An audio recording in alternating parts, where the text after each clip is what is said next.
It's a faith-to-faith event, we're running here.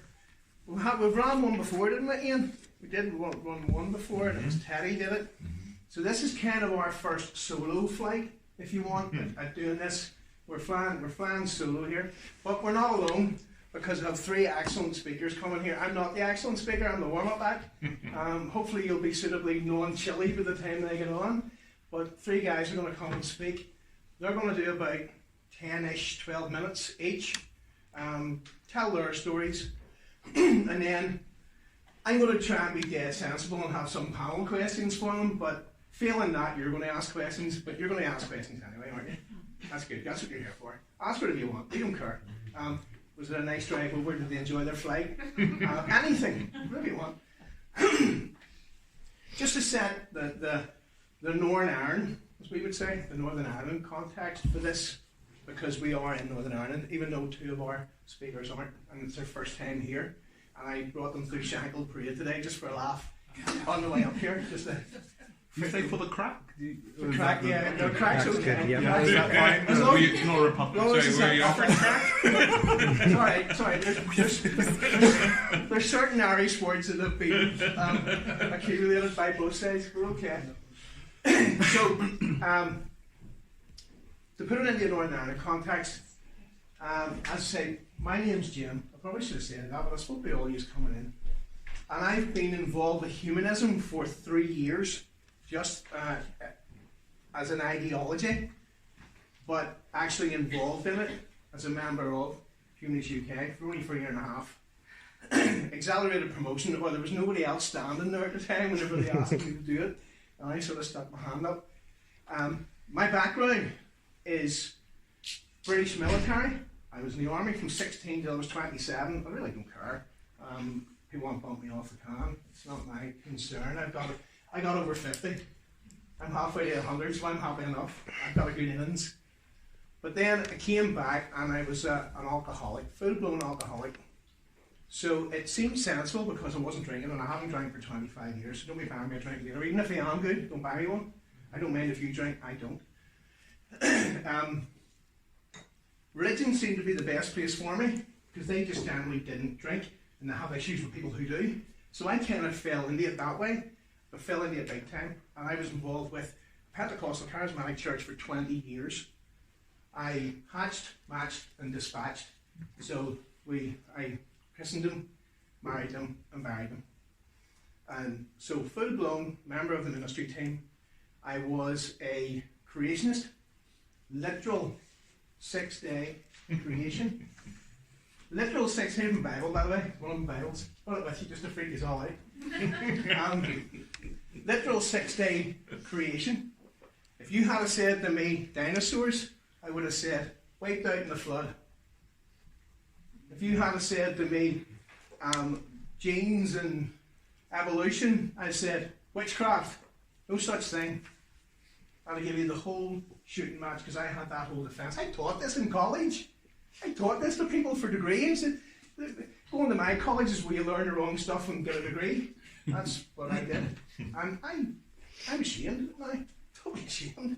But that was my kind of background. But I actually left it because I started reading the Bible without the filter and the blinkers on. I started reading it for what it was. And I remember reading this one. You've all heard, it's a well famous one. In the beginning, God created the heavens and the earth. I read that one day and thought, no, he didn't. Wake up. He didn't do that. He couldn't have done that. And then the problem is, see, if you don't believe that in the beginning God, you can't believe the rest of it, because the rest of it doesn't follow. It unravels from the first sentence if you don't believe the first sentence. So I started reading it from a perspective of a literature, of a book, not something that was divine and not something with blinkers on. And I started reading it that way. And it's a terrible book. It's terrible. It's wicked. I'm going to contradict you in a moment. But I'm okay with that. See, us humanists, we can take contradiction. We're all about contradiction. And so I couldn't square the circle. I couldn't do that. So I left. I went to I'll do this really quickly. I went to an Answers in Genesis event held not too far from here. If anybody's come across Answers in Genesis, have a look at them. They're funny. So went to one of their events and they had a dinosaur there with a saddle on. Honestly, dinosaur with a saddle on. So they had this there and the flood and all. My friends are all there going, that was great, and I went out, no, this is rubbish. And in my head, not to them. And I left, went straight down to Waterstone's bookshop, and waited till nobody was looking, got a copy of The God Delusion, sneaked it out. I would have preferred my wife had a copy of pornography rather than a copy of that, because she is still a believer. And I got it out, and I sat and read it, got it out in 2 days, and I've read every single thing since then, and from that day to this, I have been an atheist, and, right, granted some of you guys are probably agnostic, that's okay. I've been an atheist, and then I realised I was a humanist. But what we want to talk tonight about is apostasy. I'm an apostate. I came out of my denomination. Now you might say, Jim, Northern Ireland, what do they do to people in Northern Ireland? Really? I mean, they're going to ignore you in Tesco. I mean, seriously, that's about all they're going to do. You're not going to get your head cut off. They're going to ignore you whenever you're standing at the bus stop. Well, yeah, they do. But they do more than that.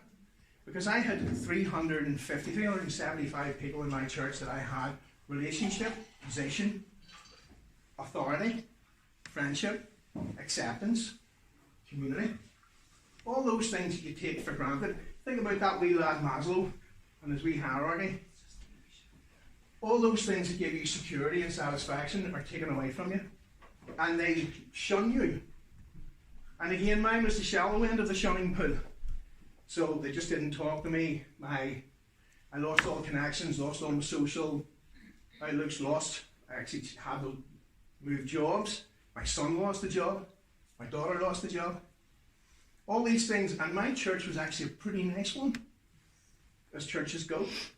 But if that's the shallow end, what's the worst end of being an apostate? Of walking away from something that at the end of the day is supposed to be about brotherly love, and about loving everybody, and about being all happy-clappy and ooh, kumbaya. But it's not really. I'm going to say something. Religion is insidious because it marginalizes people. It says if you're in our club, you're okay. If you're not, you're not.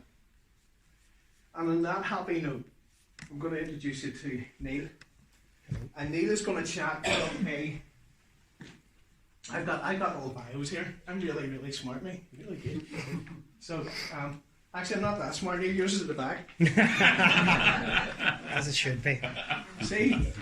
Never, ever, ever open your mouth. Okay, so Neil Garner, he's a former member of Jehovah's Witnesses. He left that cult, his words, 15 years ago and became an apostate and a vocal critic of them. He's been involved in organising the 2 biggest ever protests against the group in New York and in London, and has written 2 books on the subject, The Great Apostate and How to Leave a Cult. Available on Amazon, by the way. It's true. Available on Amazon. Excellent reviews. He's sold literally dozens of them. It's dozens of copies. Dave, thank you very much. You want to sit there? Thank you very much. I don't do this very often, so I've got it all written out, so it's going to be terrible, so I apologise. I'm very nervous as well. So Stay and Hassan, they came across on the plane, and earlier this week they asked me what time I was flying in, and I said I was coming from Lisbon, so I'd probably just take the car. Yes, but I was in Portugal. but I was willing to fly in a private jet because I'm a team player, but they turned me down. So I grew up in a cult. From my birth until I was 25, I was a member of the secret millenarian, I think it is, that's a hard word to pronounce, cult known as Jehovah's Witnesses. You've probably heard and met at least 2 or 3 Jehovah's Witnesses in your life, and you most likely thought, what nice people, I wish they'd stop knocking at my door. We worked really hard to give you the impression that we were good people. We worked so hard, in fact, that we carefully avoided public criticism by hiding virtually all crimes committed by members from the public's attention. Witnesses care so much about their reputation that they will allow thieves, rapists and paedophiles to remain unmolested from the police. But I'm getting ahead of myself. Growing up as a Jehovah's Witness is a very strange thing. You feel that you are part of a great mission and that you have an equally great responsibility to follow the cult's rules and orders. One of my first memories as a Jehovah's Witness was walking hand in hand with my dad at the RDS Assembly in Dublin when I was a small boy.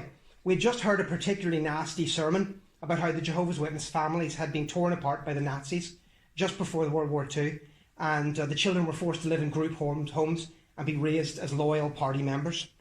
We were told that this sort of thing was imminent, and that as young kids we must make the truth your own, because soon we would be losing our parents.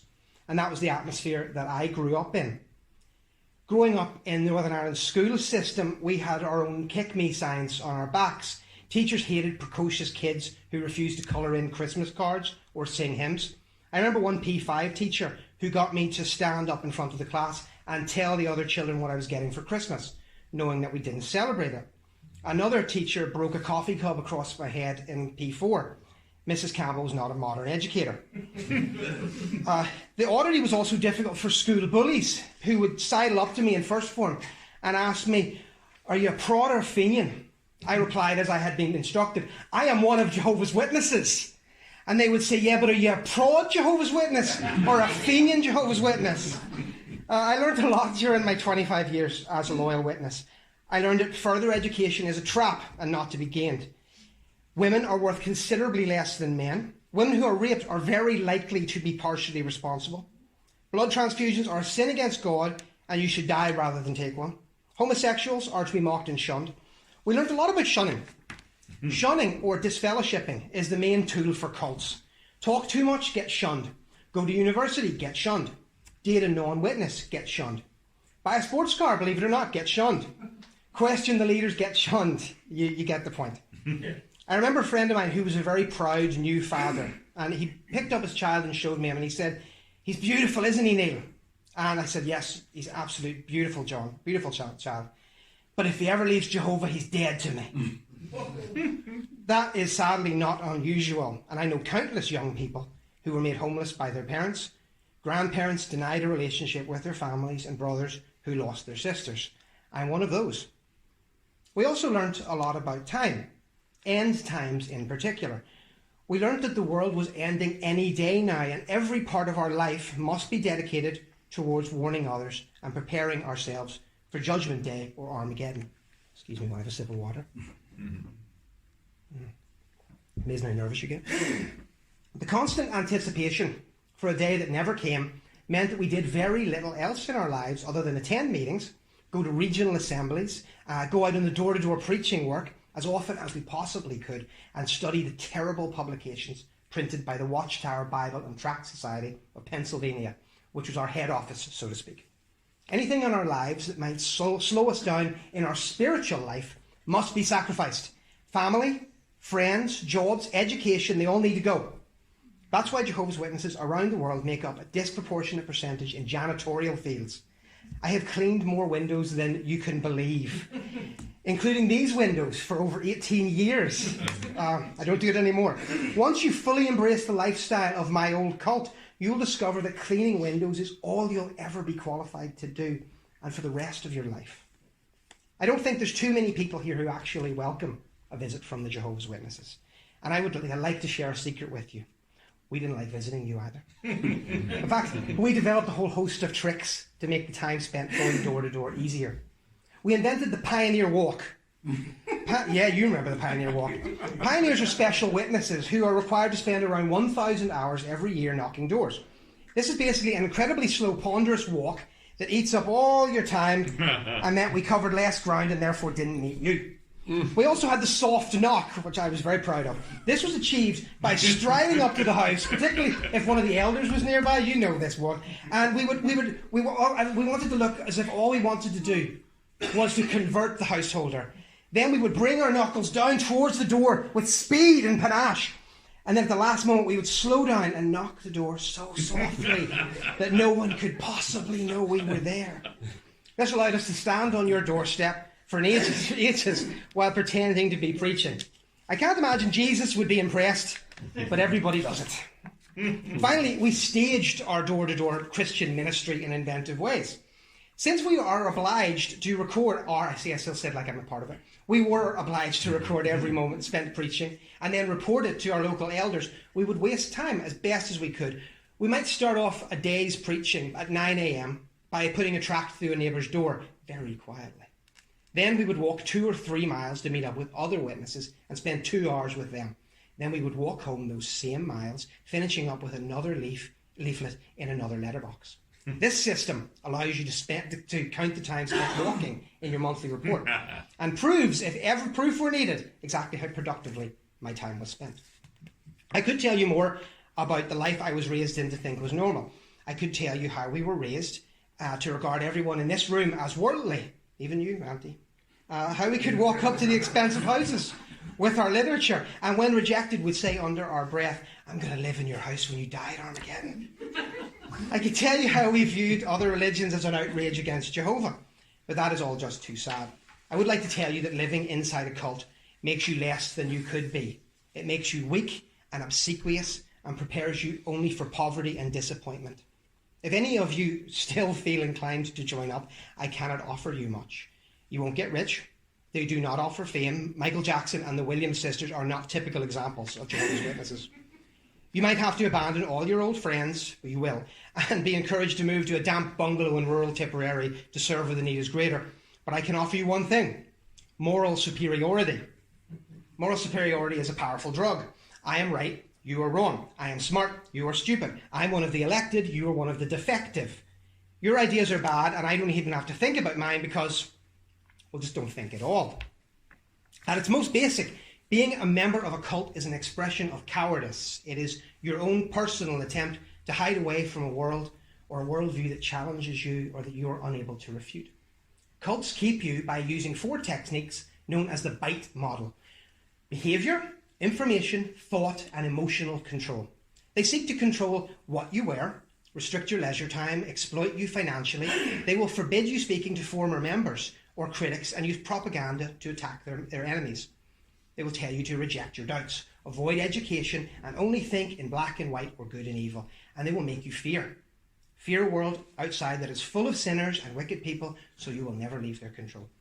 It is most effective because it is voluntary. Nobody except perhaps the worst communist dictatorship has the patience to try to control every facet of another person's life. And so cults were born out of a desire for the same control with less effort. A cult member will police themselves, their friends, and even their family in order to remain ideologically pure.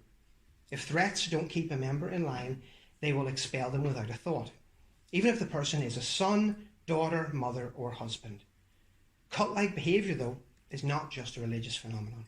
It is a flaw, I believe, built into our DNA that will break loose whenever it gets a chance.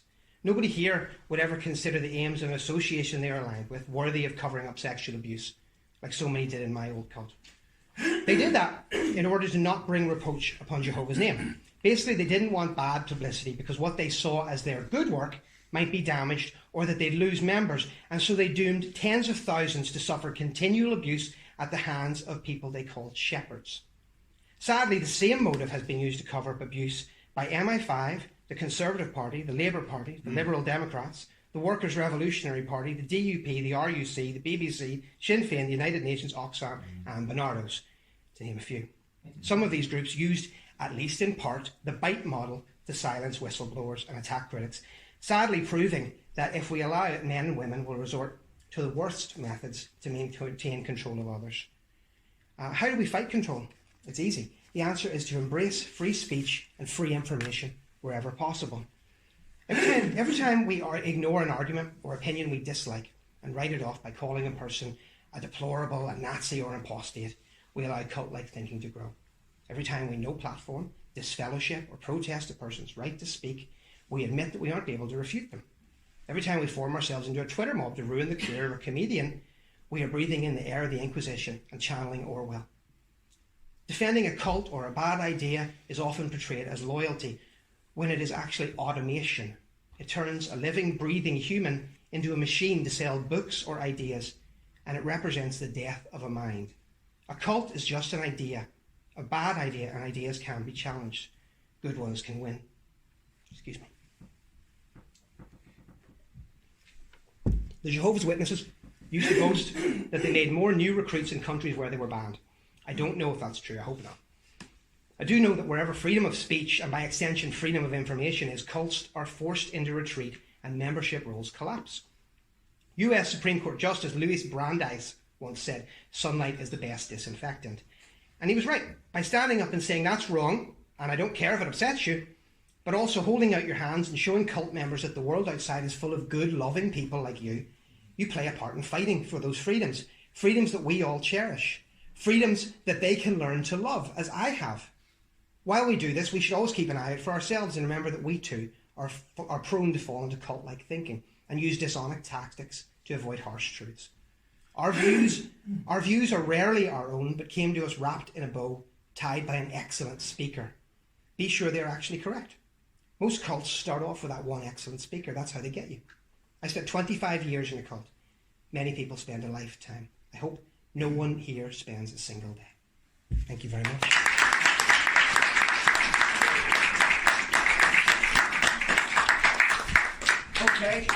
Okay, before we get to the other Jehovah's Witnesses, because you know Jehovah's Witnesses always come through, don't you? That's very good. That's a good one. Sort of to be the meat between that sandwich, we have Hassan Radwan. Halal meat. No, sorry, you said the meat between the sandwich. I said it's halal meat. Halal meat, sorry. Okay, yeah, there's such a comic turn up here. Okay, Hassan is incredibly handsome, intelligent, witty, debonair. He has impeccable taste in music, football, and is also single and available. That was his first. Whoever he sent me, then he sent me the proper one. He didn't know I was going to read that out. Seriously though, Hassan grew up in a Muslim family and became very devout in his late teens. He was active in several Islamic organisations and was a teacher in an Islamic school for 15 years. He finally left Islam at 48. That was last year, was it, buddy? Go ahead. Thank you. Okay, my name is Hassan. My father was from Egypt and my mother was English, and she converted to marry my dad. So I was brought up as a Muslim. I've got 8 brothers and sisters, and we were all brought up as Muslims, but my mum and dad weren't strict. In my teenage years, we only prayed when my granddad came from Egypt, and we had to make a big show of piety and so on. Funny story was actually once when we were very little, my granddad had come over from Egypt and I didn't know how to pray. My sister, I was about 6, and my sister said, just copy me. She was my elder sister. And so I said, fine, okay. And so I don't know whether, the Muslim prayer, you stand up like this, and then you do the ruku, which you bend over, and then you go down and you do the sujood, which is bowing on the ground. And I'd been following my sister all up until that moment. But of course, when I was in sujood, I couldn't see my sister anymore. And they had all got up by then, and I was still on the ground. And so suddenly I felt my sister's hand pulling me up from the back. Throughout my teens, I wasn't really religious. But then around the age of 19, when I went to Egypt with my father, I met my religious uncle. And I became very, very religious. He started talking to me about Islam and the Quran, and I started reading the Quran. And I think I was going through I think a lot of religion is about identity, isn't it?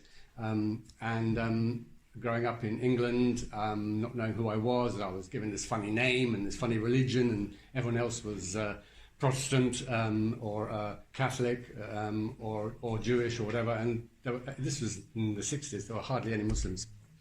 And so I felt kind of out of place. I wasn't sure who I was. Was I Egyptian? Was I English? What was I? We had learned some Arabic at home, so I knew Arabic.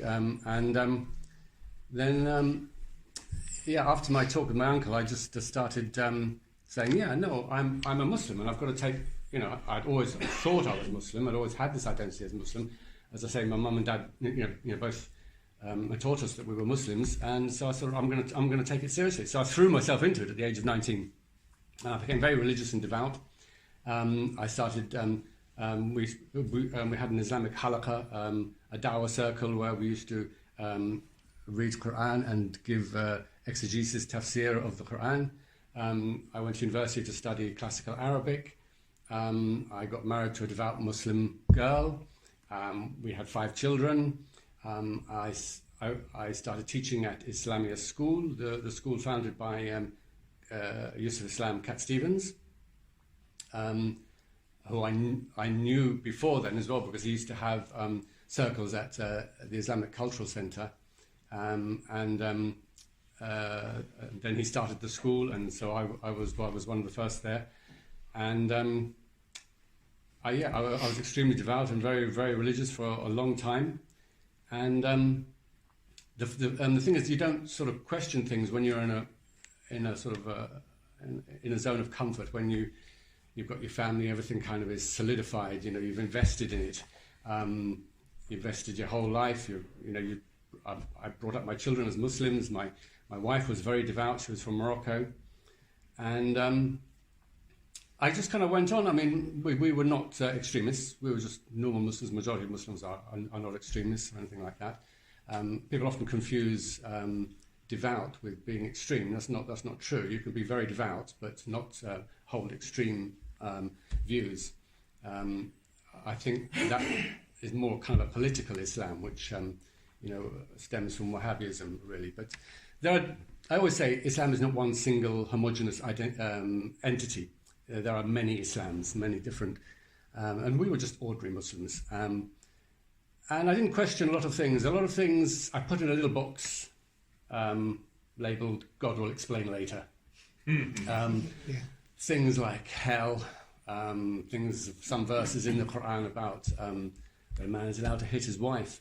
I remember at the Dawah meeting, the Islamic Circle, actually that troubled me a lot, that verse, and I was always trying to find explanation for it. And the verse says that if you fear rebellion from your wife, first of all, fa'idhuhunna, speak to them, wahjuruhunna fil madaji', that means separate from them in bed, and thirdly, wadribuhunna, hit them. And that's pretty hard to swallow, even for a devout Muslim. And so what majority of Muslims do is they try and come up with all these apologetics.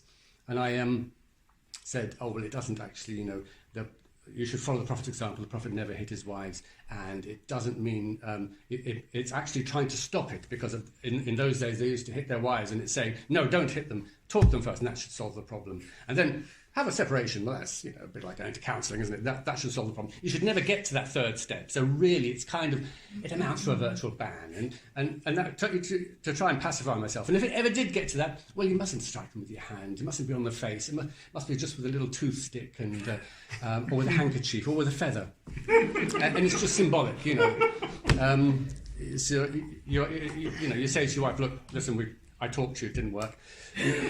We separated, it didn't work. Listen, darling, I want you to just stand still for a second. I'm going to get this little stick. 1, 2, 3, and that's going to solve everything. Sorry about that. But it's funny how you want to accept those apologetics, because you're within that space, you're in that zone where you're happy, you've got family, you've got everything, and it just can't be wrong. It just can't be wrong. You've been taught from the beginning. It's the truth. You're in that bubble. It cannot be wrong. There's that quote by, I can't remember that American writer, it says, the easy confidence that I dismiss another person's religion sort of brings me to doubt my own. It's very easy for us to, I'm sure many of you, it's very easy for you to dismiss Islam, because it's not what you were brought up with. But what religion you were brought up with, that was much harder for you to dismiss. And it's me from the other perspective. It was very easy for me to dismiss Christianity. I mean, Trinity, goodness me, what a load of nonsense. Hinduism, look at all those silly gods, all those. Very easy for me to dismiss those. But Islam, it was the truth. Of course, it's the truth. It was my whole identity. It was everything.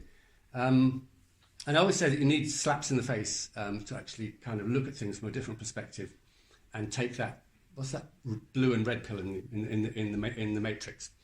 You take that other pill and suddenly, oh my God, you look at things from different perspectives. How on earth did I ever think it's okay to eternally torture people for not believing in the right religion? How could that possibly ever be okay? How could it possibly ever be okay to hit a woman, to hit your wife? How could it ever be, this idea of kafir? And many of the hudud, the punishments in Islam, if you leave Islam, to execute them, and against gays, against all sorts, all these things suddenly started coming. And what gave me those slaps in the face were things in my personal life and things in the external life. 9/11 was one big shock. I remember people trying to justify it, and I was thinking, this is crazy. There's no way you can justify that. And there was somebody telling me, they voted for the kufr system. They voted for the unbelieving infidel system, so they're guilty as well. And I said, no, this can't be right. How can this person believe this so strongly? And yet it's absolute nonsense. And there were things in the breakdown of my marriage. My son, I had lost a daughter, and my son had become ill. There were lots of things which made me question. And there are verses in the Quran which says, if you pray to God, God will answer your prayers. And he mocks the polytheists and says, and the Quran actually says something like, who is more astray than those people who call on gods who don't answer them? And it is mocking the polytheists. Well, can't that be applied to Allah as well? Why is it only, and it was clear that slowly, and little things like the internet, and that's a big thing actually. The internet is really being like an atomic bomb in the Islamic world and amongst Muslims, because it confronts people with things. I remember discussing with someone on the internet about the age of Aisha. Excuse me. I must hurry up. How much time do I have left? Okay. So they said that how could Prophet Muhammad marry a girl who's only 9? And I made the usual excuses. Well, those were different times. People matured earlier, and people married younger girls and so on. And they said, okay, would you say that it's okay now? And I said, no, it's not okay now. And I was a teacher of a year 4 class, which is 9-year-olds. And he said to me, well, in that case, then he's not a role model for all times and all places, is he? It just kind of hit me like a hammer. And it was like, yeah, that's right, he's not. And then the whole edifice just started crumbling, and the idea of hell and so on. I haven't got much time, so I basically left Islam about 10 years ago, 12 years ago. I joined the Council of Ex-Muslims of Britain, and I started making videos. And at first I thought I was the only one. I thought I was a freak. And, sorry? 3 minutes. I've got 3 minutes left. Yeah. Okay, thanks. And I thought I was the only one. I was a freak, and that there was nobody else like me. And I remember meeting my first ex-Muslim for the first time, face to face, a real live ex-Muslim, because I thought there was no such thing as ex-Muslims. It's just these things made up by these Zionists and Illuminati who want to, destroy Islam.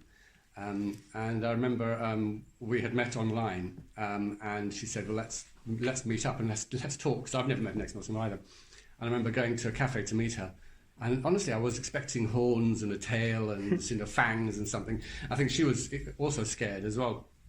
And she was just normal. She was just a normal, nice person. And she said the same about me. And then I realised the more and more the internet sort of put us in touch with, and we set up the Council of Ex-Muslims Internet Forum. Because I said to Mariam Namazi, is the one who started the Council of Ex-Muslims. And I said to Mariam, look, a lot of people are not going to be able to come out and show their faces like you. They're too afraid because of death threats and so on. So I said, let's set up the Internet Forum. So we set up the Internet Forum, and within a year we got 3,000 members, and more. And in the last 10 years, it's just exploded. It's absolutely amazing how now it's moved off forums, Facebook, YouTube. Yeah. My children have all come out. They were brought up as Muslims. My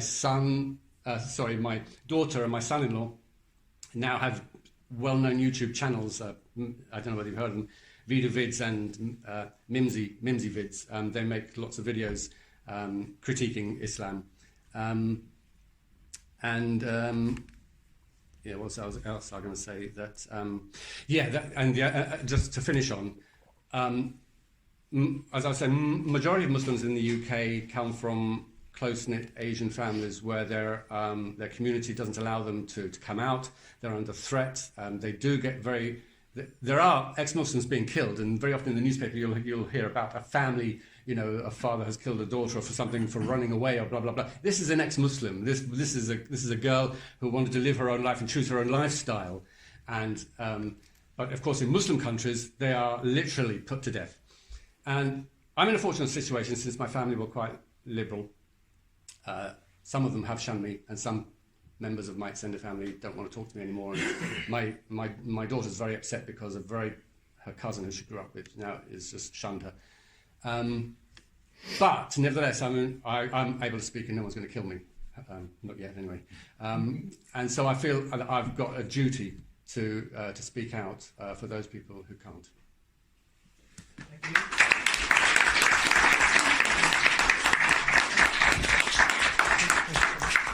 So, saving the best for last.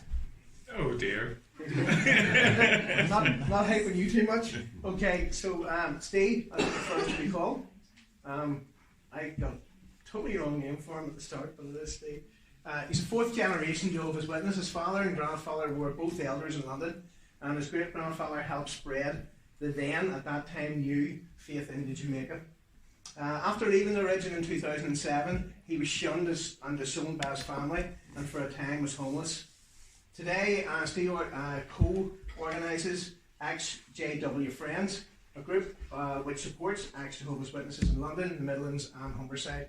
He is also a committee member of Faithless and hosts regular apostate and socials and tours of the London Museum about a variety of subjects, including various lines of evidence for evolution and aspects of Judeo-Christian history, and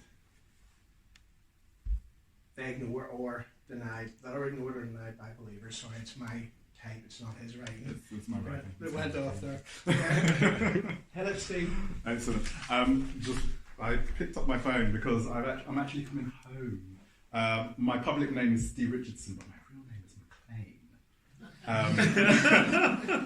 McLean. I did a 23andMe test, and my Y chromosome is RCTS241, which is found uniquely in Ulster. I'm home for the first time. Very welcome. I'm McLean. I don't know whether I'm Catholic or Protestant now, I'm not sure. It's probably generations ago. Anyway, as Jim said, I'm a fourth generation. I was a fourth generation Jehovah's Witness. My great grandfather found the religion when he was very young, and he became a circuit overseer in Jamaica.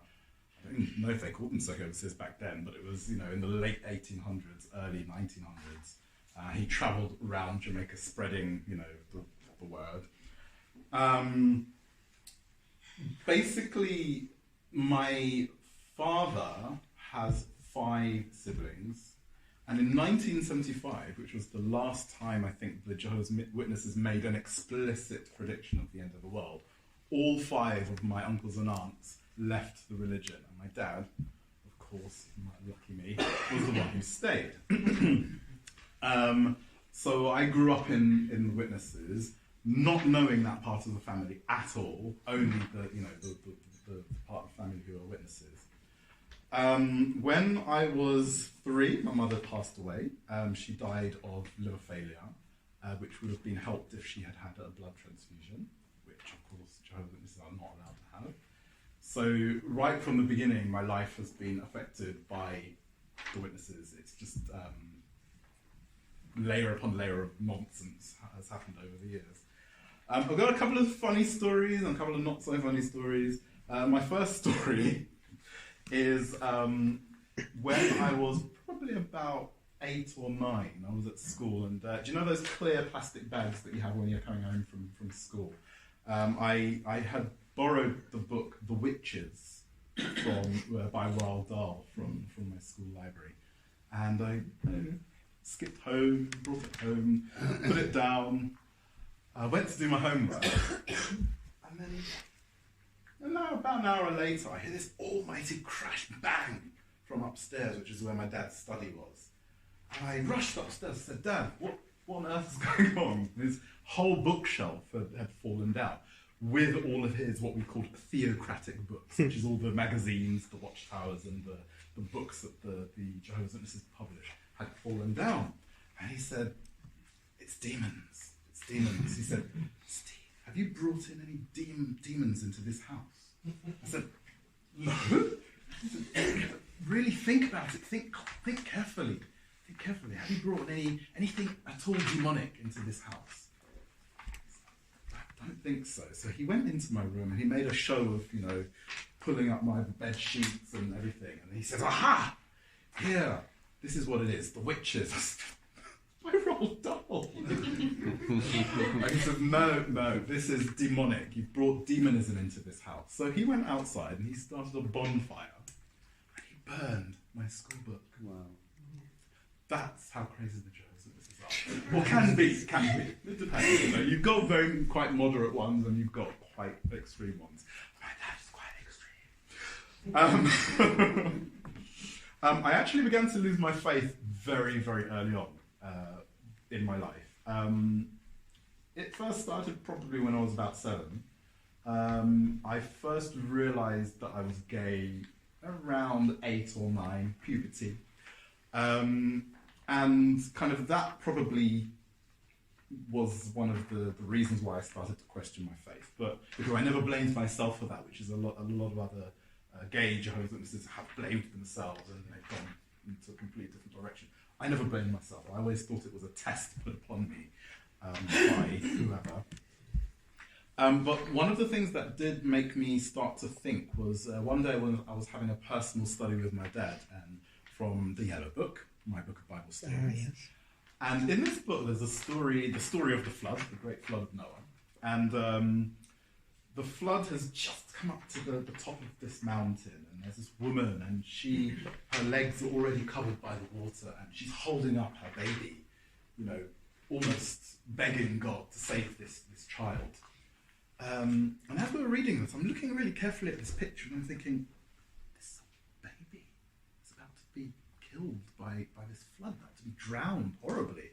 And I said to my dad, why did God allow this baby to be killed? And he said, well, it's because children are under the protection of their parents, so until the age of reason. So if you, as long as you're 12 to 14 or upwards, you can make that decision yourself. But if you're under 12, you have to be under the protection of your parents. So if your parents have done something wrong, you will also suffer.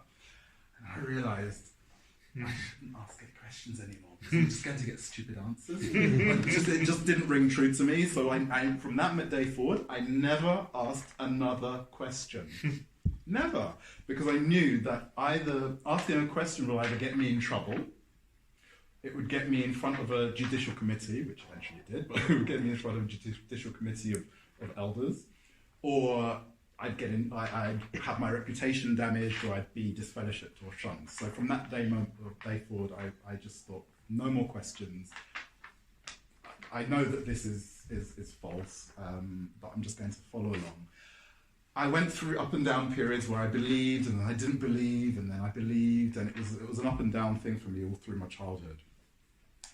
One thing the Jehovah's Witnesses are very, very interested in is languages. So if you look in the Guinness Book of Records, they have they're in the Guinness Book of Records for the website with the most translated website. It's probably about 350 languages, which is about 200 languages more than the second most translated website. So from a very early age, I was very, very interested in languages. I speak 12 at the moment, to various degrees of fluency.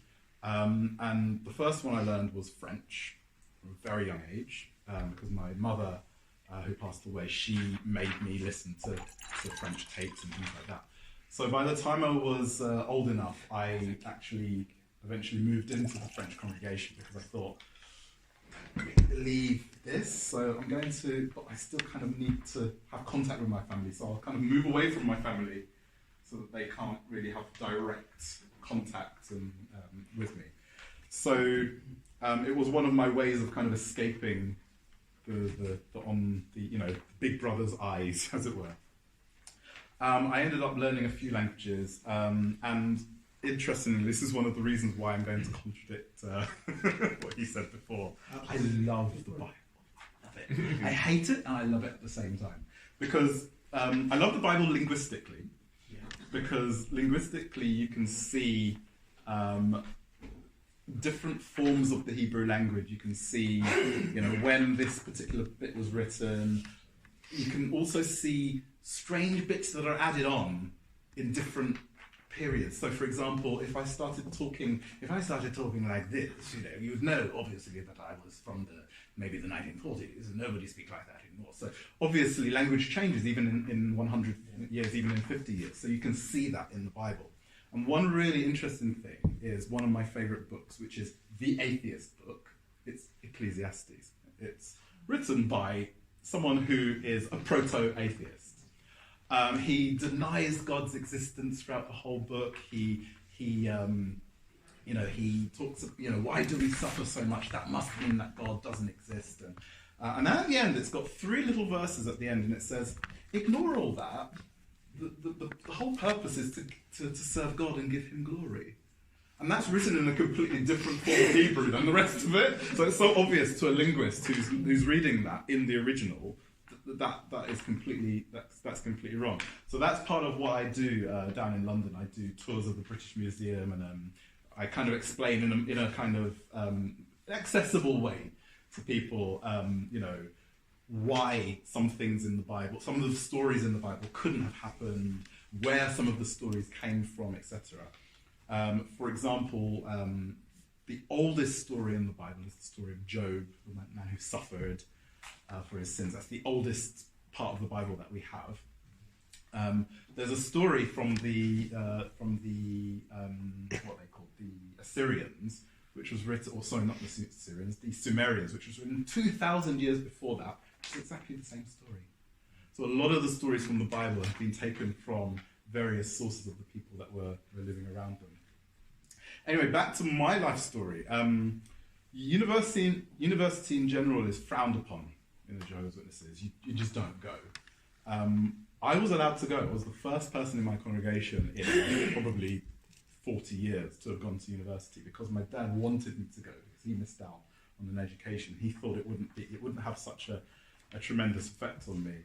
And I was going to study French because I thought, I need French in order to serve where the need is greater, to help the French congregation. Really, I was going because I wanted to get away, and I knew that there would be a year abroad in front, and I wouldn't have to go to the meetings anymore.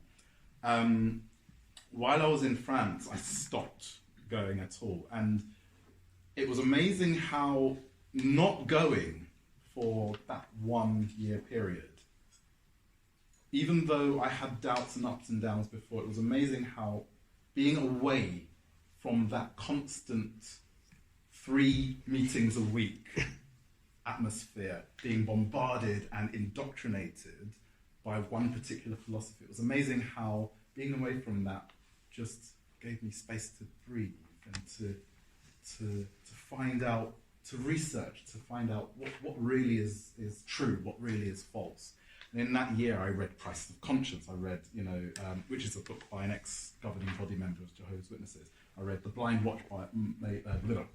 Watchmaker by Richard Dawkins. I read so many different books, and I took them all on. I read the Quran. I read the Bhagavad Gita. I read I read everything. I read every night. I was kind of thinking, is religion true? By the end of that year, I was gone. I just didn't believe it anymore. But the problem was, as I came back to London, I was scheduled to do my baptismal questions.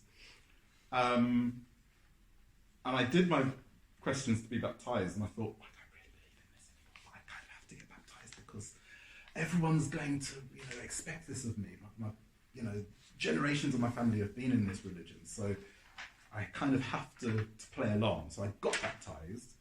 Within 2 years, I was gone because I just couldn't keep up with it anymore. My dad found a copy of Crisis of Conscience in my bedroom.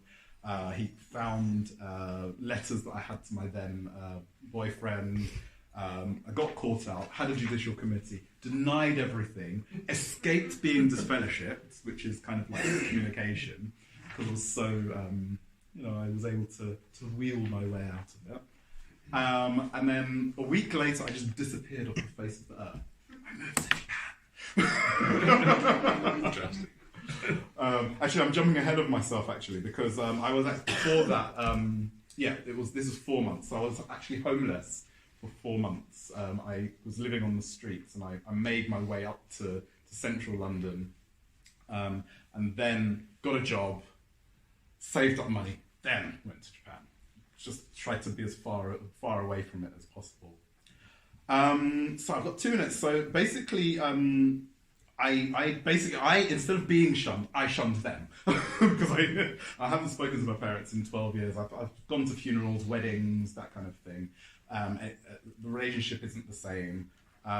They know everything that I do. My dad tries to hide it because if he kind of admits that I'm a big apostate and my face is everywhere on faith-to-faithless things, his position as an elder would kind of be challenged, so he kind of ignores it as well. So quite interesting.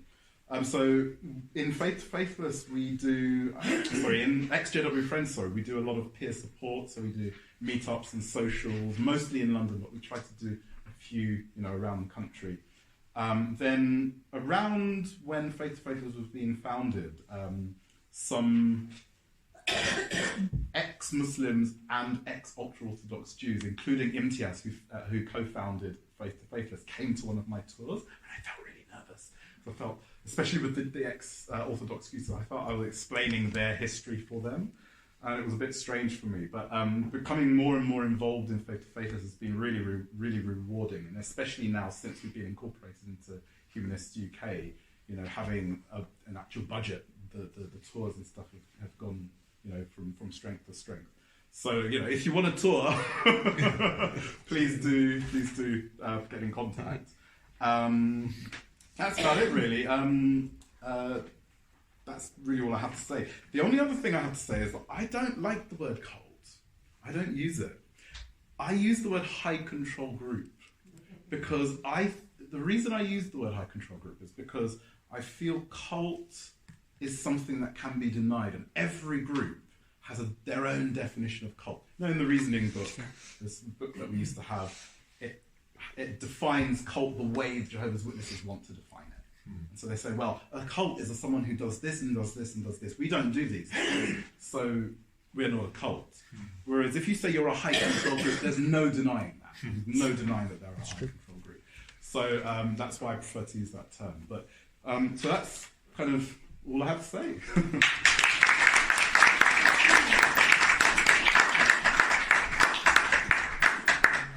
Okay, so we've been sitting listening for exactly an hour. Well, actually, we started late, so 50 minutes. Most of that was probably me. 50 minutes. No, you weren't too.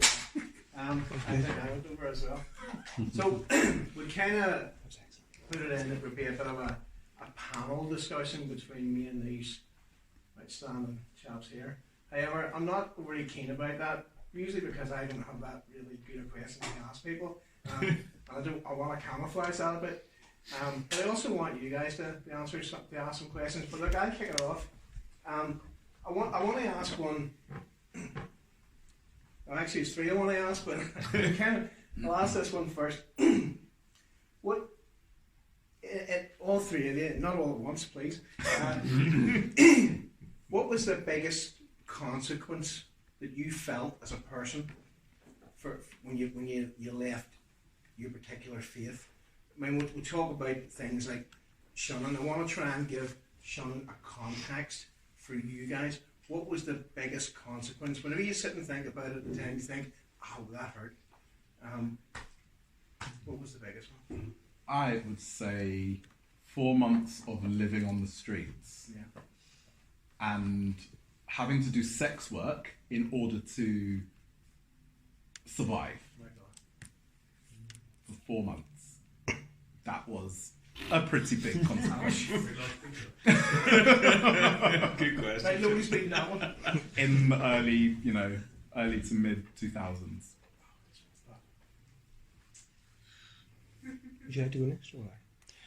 I don't mind. Shall I do the next? Yeah, please. I mean, my family were fairly liberal, although it was quite hurtful when some members of my family did shun me. I remember when they invited us, I was invited round to my eldest sister's house, and they had invited a sheikh to come and to bring me back.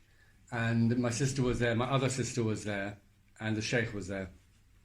And the conversation got quite...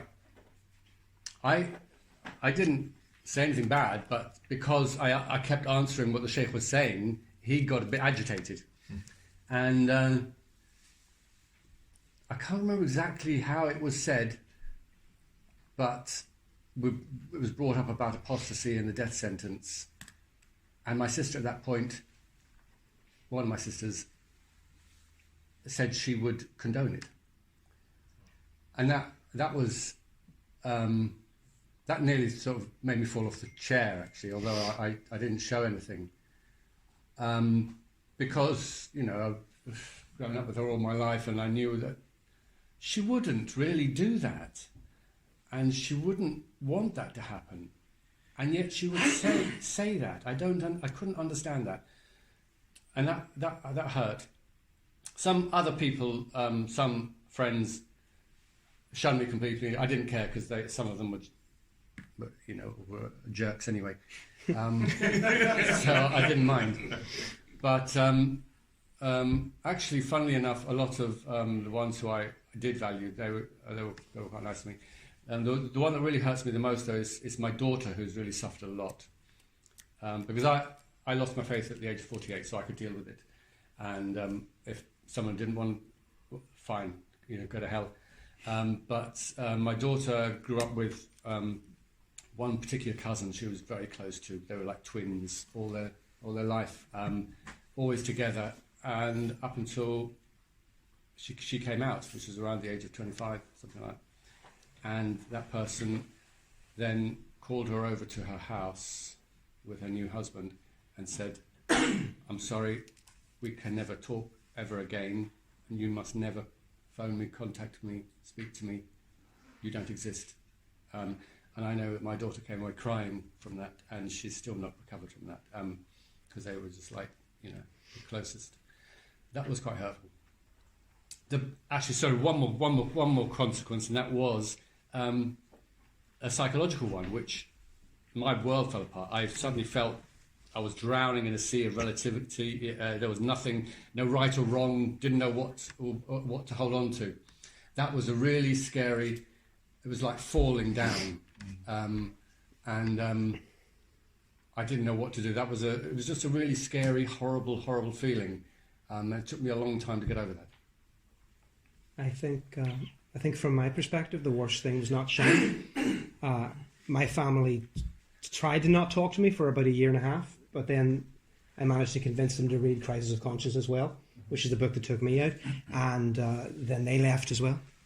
In fact, my mum, I was on holiday with my now wife, Linda, she hid there the minute I waved at her. I was on holiday with my wife, and when we got back, my mum and dad, my mum had finally agreed to read the book, and when we got back, they'd taken all the literature out of the house, and they'd burnt it, because they didn't want one of those stories in the Watchtower about the bin man found all these books and then converted to Jehovah's Witnesses, so they decided to burn them just in case. So that wasn't a big issue for me. That my big issue was discovering what kind of person you are when you leave, because your whole identity is bound up as a Jehovah's Witness. Yeah. And this was my identity. My identity was I was dedicated and I was a lot smarter than a lot of the people in my church, and I thought that was great. But here's the terrible secret. It's not hard to be smarter than that. It's no compliment. It's really not. It's like saying, I'm the biggest goldfish in this bowl, look at me. It sucks, And so then I discovered that not only was I ignorant and uneducated and had bad work ethics, I was stupid and I was a shady man, in so many ways. And one of the ways that I remember was, you're not taught to keep secrets as a Jehovah's Witness. If I ask you a question and I'm an elder, you answer my question, right? Yeah. So it was. So we had to do. Or if you're not sneaky, like maybe you were. I was so sneaky. I did not tell the truth. Well, people ever. Well, no, I was a true believer. I did what I was told, and I answered the questions if they asked me. So I remember one time when just after I'd left, I got a really good job as in a recruitment agency and a headhunters, and I was doing really well at it because I was very good at that job. And at one point, two of the guys in the company said, "We're going off to start our new company, and we would like you to come and be a partner." So I was, pretty young. I was like, "Oh, this is great." But then the boss found out. Now these guys were the mainstay of the business. So the boss came in and she had us all stand in front of her, and she says, "What were you three talking about?" So the first guy looked up and he went, "Football." Second guy, what were you talking about? He said, yep, we were talking about football. Points to me, what were you talking about, Neil? So I'm used to answering my questions. So I said, well, he's planning on leaving. He wants me to be a partner, and I'm thinking about it. And now their business is thriving now, and I am not a partner. So you work on it. It's a work in progress to not be a shitty man. Thank you. I think from my perspective, from the sort of, can I say mainstream Christian perspective, I wasn't in mainstream. I was in a charismatic Pentecostal church. And one of the things that hit me whenever I decided to leave, and up until that point, I was leadership team. I was a very, that sounds awfully big-headed, but I was a very well-respected, powerful person in that church. And the senior pastor, who was my friend and mentor for 20 years, you know, I'd been there and cried with him when his daughter died. I had buried people he loved. You know, I'd helped him through his loss of his father and his mother. All of those things. He said, Jim, before you go, he says, do you want me to get the rest of the elders in and we'll pray the demons out of you? I says, no, I'll keep my demons, thanks. And left. And that realization that it was all false. And I don't mean that there were false people, but what they believed in was false. It was an idea that, yeah, we all love each other, but up until the point when you want to leave, and at the point when you want to leave, well, we don't love you no more. But we'll tell people we love you, and we'll preach that we love you, but we'll not manifest that love. I think that was hard. That was hard for me. It still stings. You know, it's like bereavement. When you leave that conditional, someone said, when you leave it, it's like somebody died, and it's you. That's just what it feels like. Has anybody else got questions? Because you've probably got better ones than I have. No? Yes, go ahead. I've got a question for you. Oh, God help us.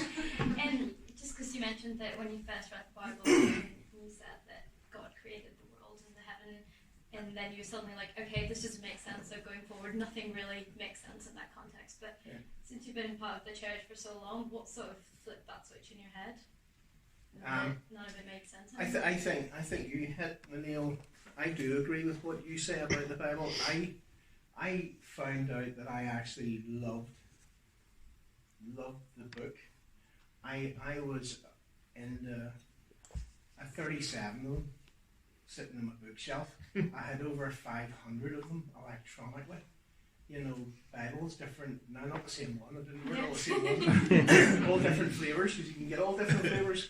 And it's like politics, you can have ones that are very left and ones that are very right within the Bible genre, ones that are closer to this translation, and ones that use the majority text, ones that follow the King James version, one that follow the ESV or the...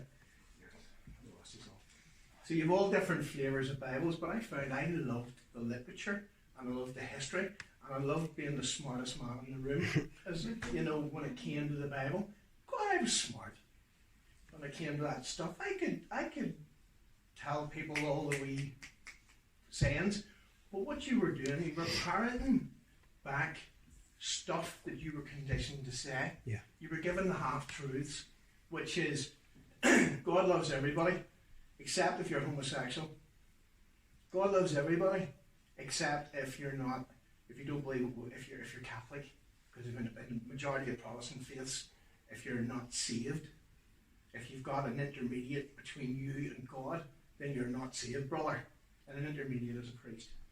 And then you can go into Catholicism and then they go the other way. If you're not baptized into the Catholic faith, then you're not saved. So I'm not having a dig at either side of the fence here. What I'm saying is, but it's all those wee things that you're brought up with, those traditions that come in, the fact that the Pope's word is infallible, the fact that it was the 12th century before they put in chapters and verse divisions. It's the fact that you can see in the ancient language, either the Hebrew, the Greek, or the Aramaic, you can see, as you rightly said, things are bolted on there. And the stories are older than the Bible is. So when you start thinking all that stuff in your head, then you turn around, open that Bible, the best way to make an atheist, let them read the Old Testament. They'll turn into an atheist. That's it, Bill. Yeah. I would agree. For me, anyway. Yeah, you mentioned bereavement, and I suppose you know, some people deal with bereavement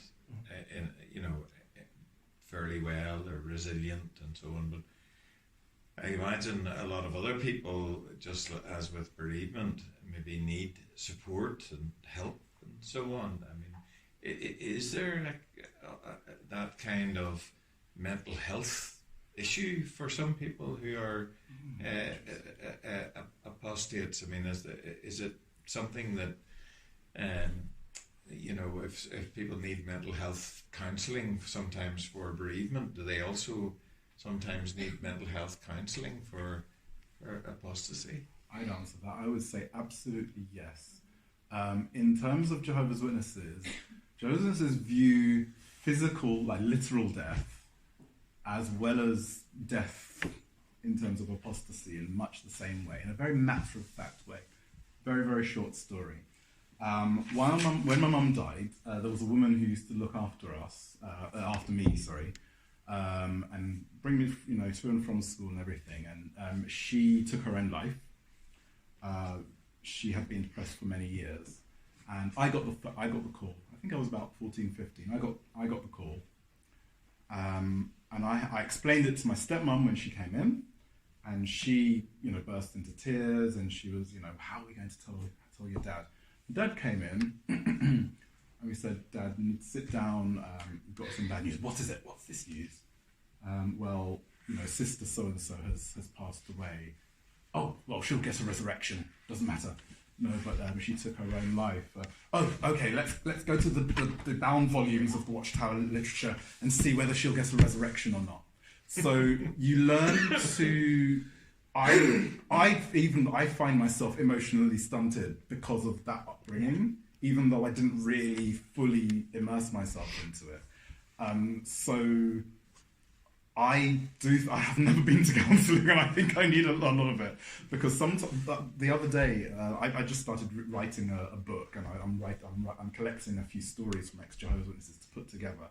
And one particular person who is in this, who I want to be part of this project, sent me a story, and he's my oldest friend, person who I know from youth.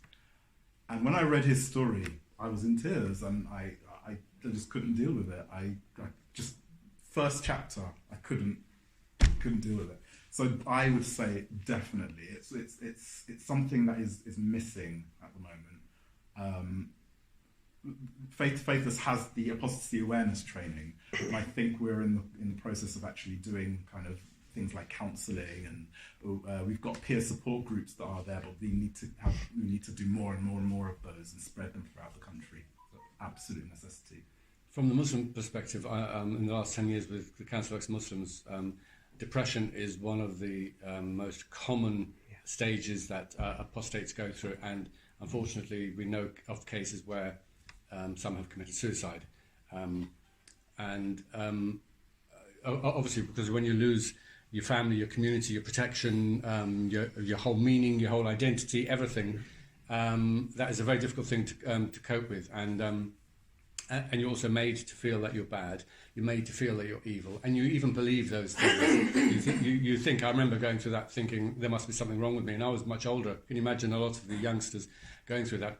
And of course, there's this added thing in Islam that you're told that you're actually it's like a demon's. It's jinn. That it's you're being controlled by jinn, and that's something which every ex-Muslim will tell you, that their family, the people who they love, instead of saying, "Oh, you're evil," because the kafir, the unbeliever, is arrogant, evil, nasty. He's knowingly rejecting Islam.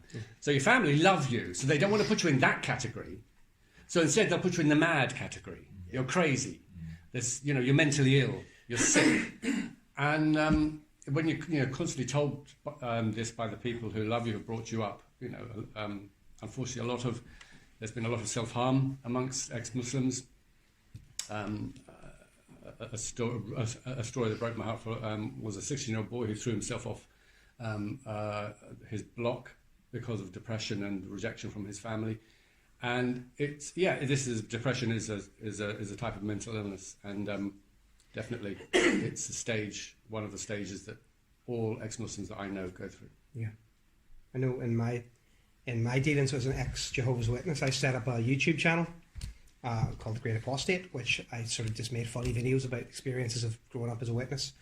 And I would say I started it off trying to be humorous, but I would, I haven't really been active with it for some time. But for a long period of time there, I would be getting about once or twice a month, I would be getting suicide notes sent to me because they'd find my email address through it, and they would feel that they had this association with me. They had no association, no one else was talking to them. And then the suicide note would come to me. And the amount of times that, I have woken up, right, I'm not taking the kids to school today, Linda. I'm going to be on the phone to some tiny police station in America trying to convince them that I'm a genuine person and that some person who lives near them is going to kill themselves. And it's happened so many times now. I've dealt with 3 just this year, 3 attempts and 1 successful suicide attempt from ex-Jehovah's Witnesses in this country this year. Yeah. Even though lesser extent, when I came out of my church, I ended up on antidepressants. And I was told I wasn't. My job was taken off me by the company I worked for because they were a Christian company and I was no longer a Christian. And they made an excuse and sacked me. There was no reason for it other than the fact that I told them I was no longer a Christian. Sorry, hand down the back. In terms of you actually having to say about cult and power, it's so true. I know some previous times I was a food protection officer as well as a pilot in the RAF. When I got out of all that, I got into the security work outside, and I got approached by this outfit called Brethren. I said, who are these people here? And I've always been quite sort of calm about the God thing since the age of about 4. Sort of hasn't existed in my mind. No. Oh, thank you. So I got this call from this guy called Bruce. I'm going, Bruce, right, okay, Bruce, okay, so it's going to be cool. Australian guy who is from the exclusive Brethren. Yeah. Right? Bruce Hales is his name, but of course I have to call him Bruce Almighty because that's about the power that these people actually have and the bereavement and the cloisterate is that I was with him for over 12 months and I couldn't cope in the end. It wasn't that I couldn't cope with that, I just couldn't cope with the amount of people coming to me saying, Freddie, can you get us out? Because an organisation, I don't know if you've ever seen any of their halls, all the doors close inwards, so you can't come in from the outside. So there's no handles. So once he comes in, and I used to take him in, because he was so powerful, he needed a bodyguard, right? Because God was protecting him, obviously. Move. So he needed one of the best food protection officers in the world. So they haven't said anything else. But that's how I got the job. And he says, listen, and the reason I got employed, which I found out about 6 months afterwards, was to quash apostates within his organisation. People who were speaking out. People who would come to the meetings. Now, the meetings were so hidden that they had a marquee outside their halls, and their halls with no windows in them, and the doors, as I said, all closed. And our car would come flying up this big tunnel of the marquee, so no one could see him. And the big black windows in the car, he'd come in, he'd stand in the middle, and people would be there with their envelopes handing out the cash. Because it wasn't about God, and it wasn't about praying, it was about the power of these organisations. Yeah. And you said about cult, I agree with you entirely, it's completely like that, but the whole sad thing about this, because I didn't wear a black pair of trousers and have a white shirt on all the time because that was their clothing code. I was one of these people who people come up to me and said, how's it going? Is everything alright with you? I said, everything's fine. I'm from here, I just talk like this. And the people trying to escape constantly. So I get where you're all coming from and how hard it was to actually come out of that organisation and to see that. And through the whole thing, which is quite ironic about the whole thing, just tell you a wee quick story which makes it quite funny about Bruce, is his title was the divine vessel. Oh, good grief. Right? So God spoke through him to everybody else's bank accounts. And it's one of the richest organisations in the world, and if you're part of the Brethren, we never have to buy a house now, you just apply to move to that town and they find you a house and buy it. All the furniture's all pushed inside the walls, you don't have a TV. Well, must have the Brethren or something else. That type of thing. But that's what the whole thing's about. But he was the divine. here's the caveat to this. So when he got appointed the divine vessel, the previous divine vessel was in Australia, dying on his bed, and Bruce said, "I go in and just have a shop here and see what's up." He was, as yourself, he was an elder and very high up in the church, and he came out and says, "Let's know." Passed on to a better place, and God's taken him in his arms. And before he died, he told me I was the next divine vessel. So, and I've been in that situation where I said to myself, when I was in the Air Force, is up at all sorts of altitudes and fast jets, thinking everybody thinks this is where God lives, and all the rest of it going on. But I've got such respect for you guys and having to come out of it. And as for Islam, I've spent half my life in the Middle East. That's a brave thing to do, a very brave thing to do. And I have been in Saudi Arabia and Kuwait and other places where extremities are to extreme, where I've been invited to things that are happening on a Friday afternoon and don't want to go. So, I mean, I have to put a hand out to all of you. It's so brave. Thank you. Thanks. I was never referred to as a divine vessel. Well, I was called a religious mug a few times. It was not a divine vessel.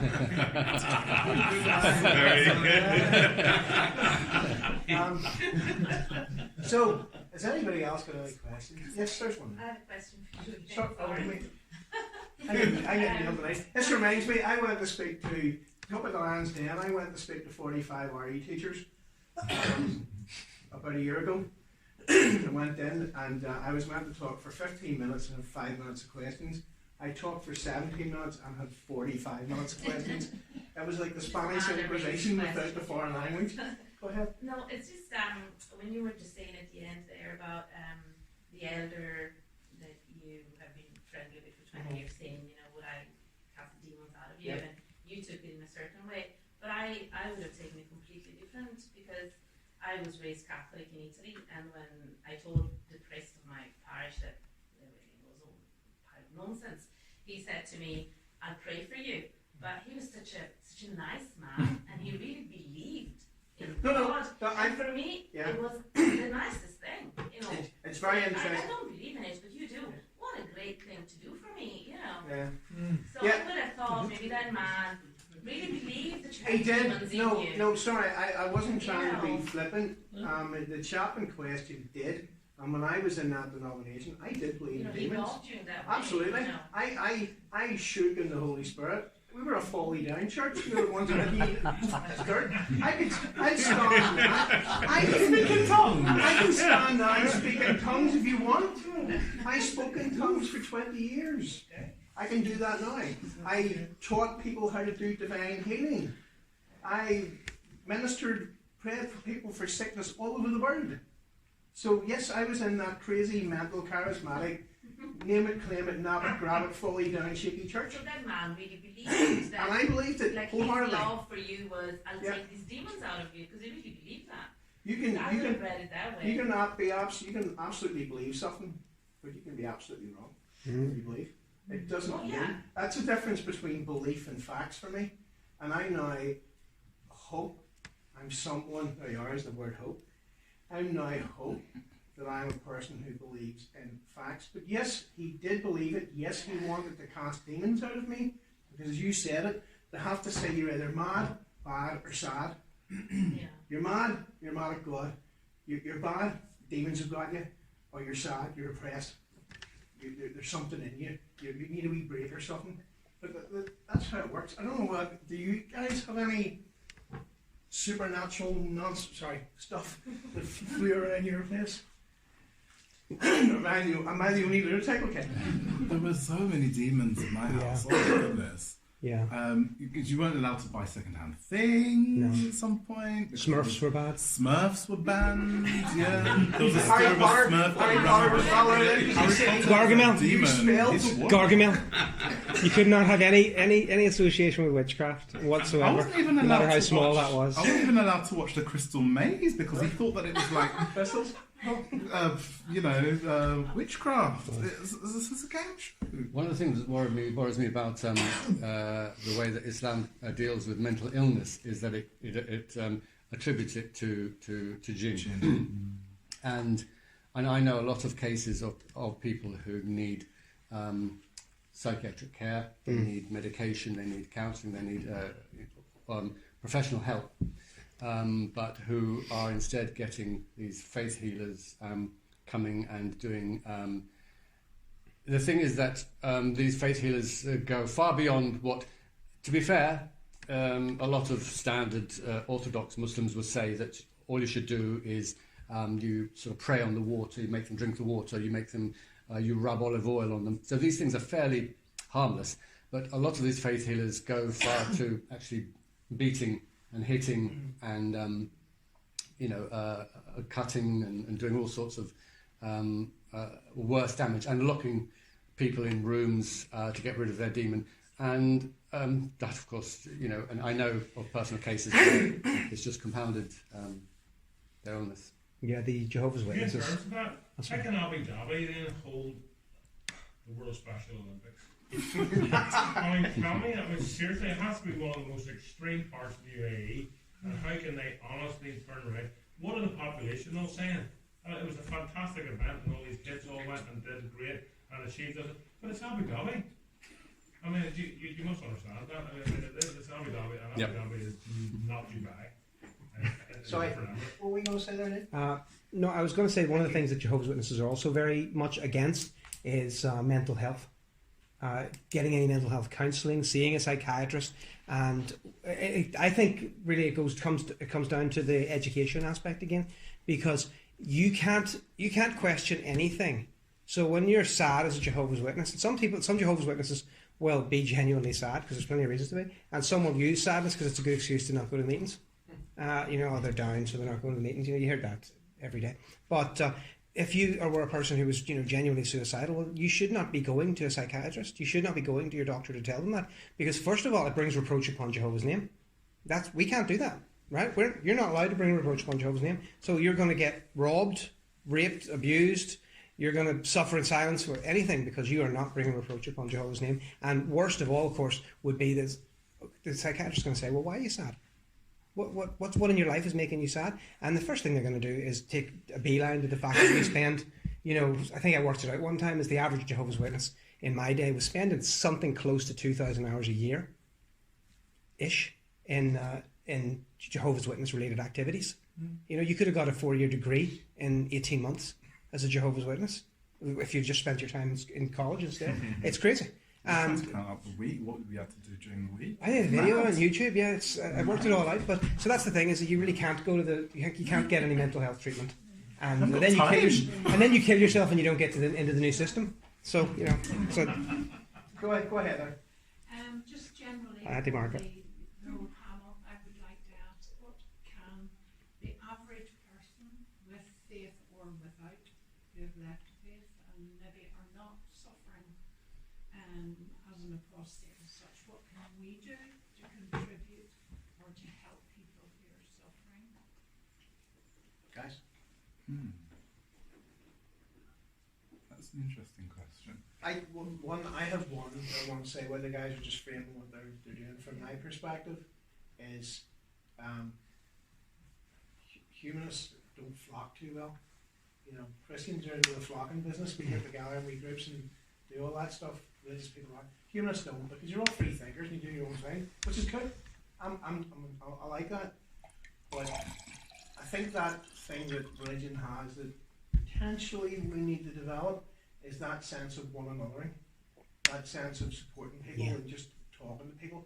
The best thing, the best medicine I ever had in humanism was sitting with Kieran or Jared or any of the other guys and having a coffee and just letting me spout my nonsense. That helps me start sat with John, talking with John. Yeah. That helped me sort of work through some things. So I think just listening is a good start, but I don't know what the guys think. I would say partly an awareness that no matter how long ago you left and no matter how deeply you believed in something, be aware that everyone who has left a high control religious group still has some kind of trauma there, or behavior, patterns of behavior that they've learned from it. Yeah. And be aware of that and give them a bit of space to breathe. If you're a close friend, etc. In terms of organisationally, if you're a member of social services or anything like that, apply for the Faith to Faithless Apostasy Awareness Training. That has helped Childline, it's helped the Metropolitan Police, it's helped I think a couple of other police services around the country, around the UK, and various charities that are social services who are dealing with people who are leaving religions as well. And as an individual who's not involved in that, donate to Faith to Faithless. But seriously though, just being aware that people do have these neuroses from their previous upbringing, and give them a bit of space to breathe, I think. From a Muslim perspective, can I just add, because ex-Muslims are a minority within a minority, a lot of people in the UK and in Europe, a lot of non-Muslims, are very sensitive, and rightly so, towards Muslims, being, obviously the victims of, as we know, that awful attack in Christchurch. But on the other hand, too much gets allowed by the sort of under the PC umbrella, which is wrong. And I think it's important to challenge things, but do it in an empathetic way and a sensitive way. But when somebody says something, don't allow it to pass. If something is said about and I don't want to give too many specific examples, but basically. We need to, yes, understand that Muslims are kind of subject to a lot of bigotry and hate, yes, but that doesn't mean we're not allowed to critique aspects that actually do contradict humanistic values. And that's not being a bigot. Yeah, I think it's empathy, isn't it? Yeah. So many, I'm sure all of us, when we were all involved in it, and when we were devout, every time you got challenged in a nasty way, it was proof that you were right. I remember, so when I went to school and was getting bullied and the teachers were instigating it, and then I would go to the meetings and 3 times a week they would say the world is evil, everyone's out to get you, they all hate you, and they want to take away your faith. And then I would say to myself, it's right. These people treat me like this because, and I know why, because it's the two things make sense together. So if you ever find yourself in a position, even if the most annoying cult member, I appreciate your high control group reference, and I totally agree with it. I just use cult because it's more common, but I agree with it, and I would prefer it too. But if you meet people, no matter how annoying they are, you just try to remember that they're humans and that they're fooled. And if it's something if you ever want to argue with a person in a nice way and try to convert them, for lack of a better word, out of their faith. Find some of the most ridiculous things they believe. I've spoken to Muslims and said, "Do you really think Muhammad flew in a winged horse? Do you really think that happened?" And just see what they say. No was the answer. He didn't do that. A lot of Muslims privately will see. There's a public face and a private face, and I know a lot of Muslims privately have much more liberal views. Yeah. But they wouldn't say it because they're afraid of what their community would say. Yeah. They're afraid of how they're seen. They're afraid of. They say what they feel they are supposed to say in front of other Muslims, but on their own, that's when you can challenge them and actually get really where they're really at. Yeah, absolutely. Sorry guys, I have one more question here. Okay. You're talking about coming out and feeling having problems with depression. Is there not also a tremendous feeling of liberation, having initiated that critical thought and sort of shrugged it all off? Is there not that sort of massive, terrible, great feeling of liberation and massive, the greatest, absolutely. It was like a huge stone lifted off me. I remember actually saying to somebody, I can look people in the face, look them in the eye, and say exactly what I feel and what I think, without hiding anything, without being dishonest to myself or anyone else. It was so liberating, so exhilarating. Yeah. And it's the greatest feeling ever. In terms of time, So I much had so much time on my hands. Yeah. Because we had to go to meetings Get 3 the lion times a Sunday week. mornings. Yeah. Well, Yeah. apart from when the brunch is on. The other benefit, one of the benefits, and people don't really realise, is that if you're associated with a church, a group, any group, and you just think to yourself for 2 seconds, how many people do I really like? How many of these people do I really trust?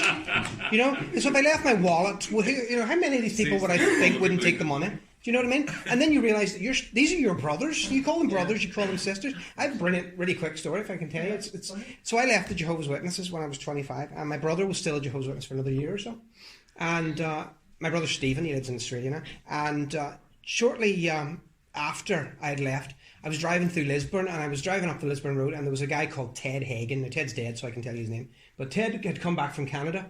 And the thing is with Jehovah's Witnesses is there's always one guy in your hall who has some amazing story about how time he was in prison. And you always hope it's for his faith. But if you find out it's usually because he's a paedophile. And Ted was a paedophile, right? He had lived in Canada for many years and spent a good 20 years in jail for his really wicked crimes, and he had then been kicked out of the country immediately, and he came back to Lisburn because that was where his sister lived. And so Ted was walking up the street. Now Ted was 75, 80 years old at the time, and I remember seeing him walking in the pouring, really, really bad rain, and I still felt that even though I'd left the witnesses, and I knew fine well what he was, though it wasn't really talked about because you're not supposed to talk about those things, I knew what he was about, but even though I still felt this sort of brotherly feeling, like I'm still sort of a Jehovah's Witness, he is. So I stopped my car and I said, Ted, get in, I'll drive you home. And Ted got in my car and I started driving him home. And he was so grateful. And he said, "God, I'm Stephen, thank you, Stephen, thank you so much, Stephen." And I thought, oh, he's confusingly my brother. And I said, Ted, you're mistaken. I'm not Stephen, I'm Neil. And he looked and the face just fell and he said, "Stop the car." And I went, "Oh, okay." And I pulled in, and he didn't say another word to me. And he just walked up, got under the seatbelt, got in my car, and walked off in the rain. Because a 20-year convicted, paedophile thought he was a better person than an apostate. And that's so. Somebody once said to me when I told that story, they said, "So you're the kind of person who picks up, child abuse and puts them in your car." That's the takeaway. That's the thing. Very weird. I was in Larne yesterday. I know people have to go there. I was in Larne yesterday. No. I know they're here. I know. I go to the Larne brunch. Sure. I was in Larne yesterday, and a boy down the main street. Monday was boy down the main street, and he walked me. He says, "Son, can I give you that?" It was a tract, as we call them. We did too. Christian leaflet. And I went, "No, thank you." Handed it back. I says, "I'm an atheist," and you know what? I never felt so free in my life saying that statement. And that was when it sort of crashed home, because I had to jump through all the hoops in me. You're going to hell, you're going to burn, you're a sinner, you're bad, you're evil. All that nonsense I put into my head. And yesterday I said it, I felt good about it, and I walked on, and I never got a second thought until now, till you asked the question. So I just feel, you said it, the weight lifted off. Yeah. Something to prove nothing. So We're checking how long we've left here. I'm not sure if we're... faith to faith is obviously how long we got? Half, 20 minutes. Right, okay. If we need just a quick one. So just about where next, I suppose. So faith to faithless is organised on a national scale. Yeah. I'm not sure whether there are whether you guys kind of how do you organise? Do you go around the different groups like this and spread the message, or? So yeah, we have been primarily London based, and of course, as a section of a program of Humanist UK, we want to really be everywhere. So we're trying to do events in different places around the country. So how do we follow it up? I suppose from here. So I would go to the Humanist UK website, because we're listed as a section. And you'll find lots of events. So from next year on, there will be more events around the country. Okay.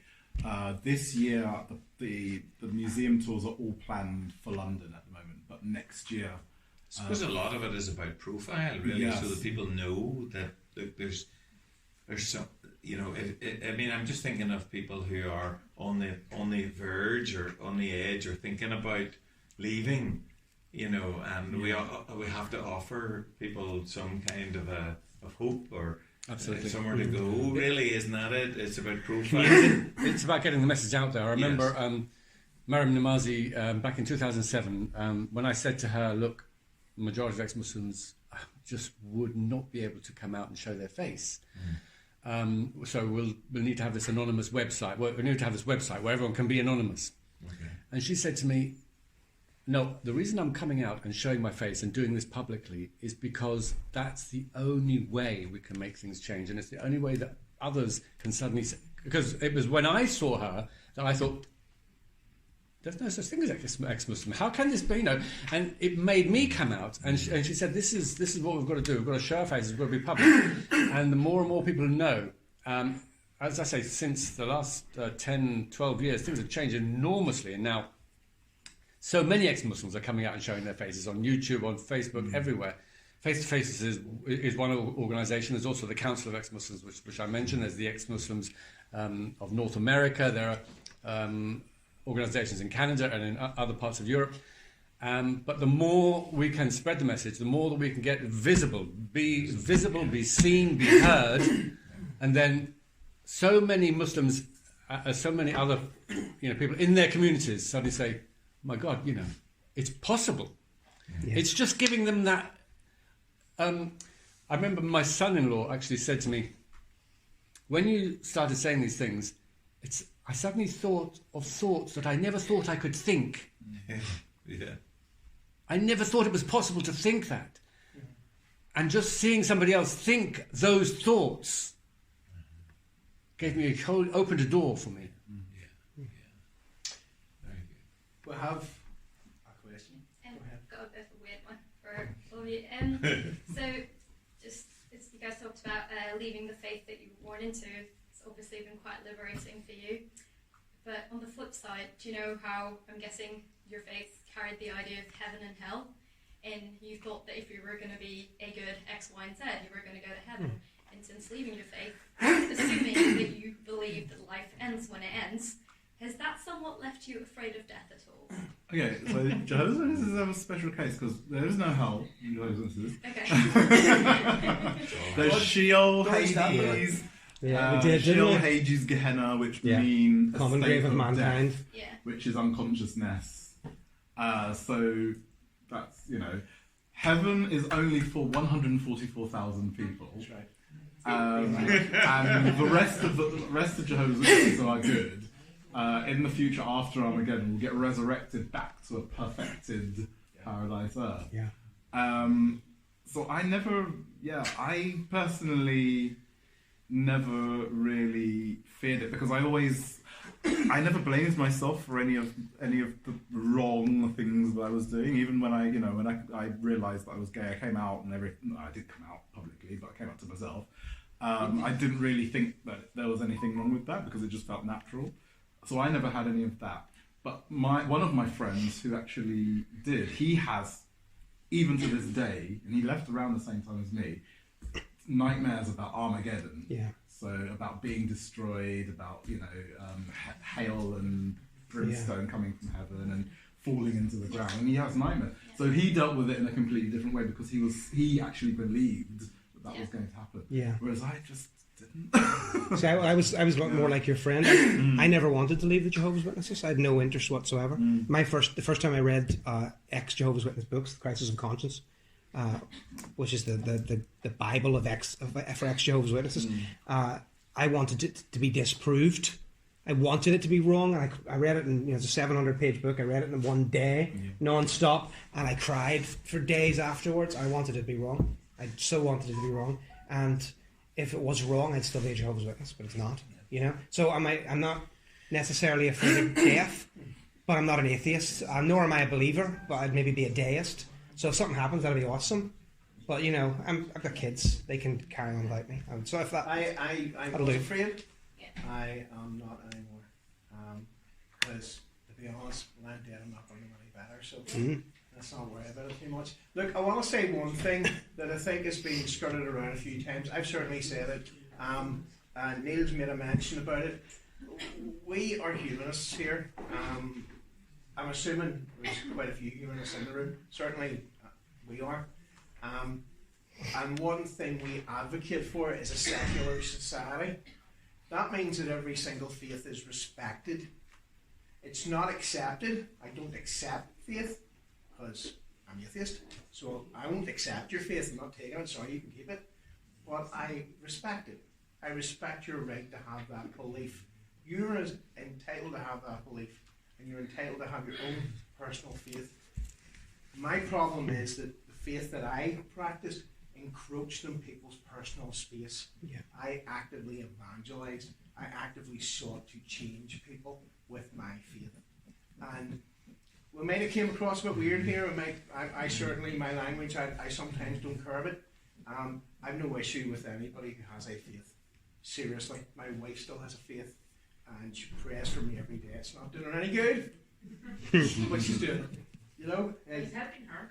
Yes, it makes her feel she better. feels better about it. Being married to me, there's a being married to difference, me, you Jim. need wine and prayer. Okay? She does both in copious amounts. There's a difference, Jim, in respecting a religion and Yeah. respecting people's personal faith. Yeah, I think, we've heard, I think, about some of the, aspects of religion that, and we're all aware of all the terrible things that are done in the name of religion, if you like. But respecting the individual, and I think that's what we've heard, isn't it? Too, you're not going to get anywhere if you start slagging off No.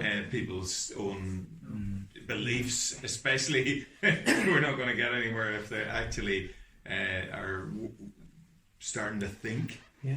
Well, as humanists, we believe in freedom of religion and freedom from religion. Yes. Freedom of That's Yes. succinctly. We have 10 or 11 minutes or so left up in this room of official time.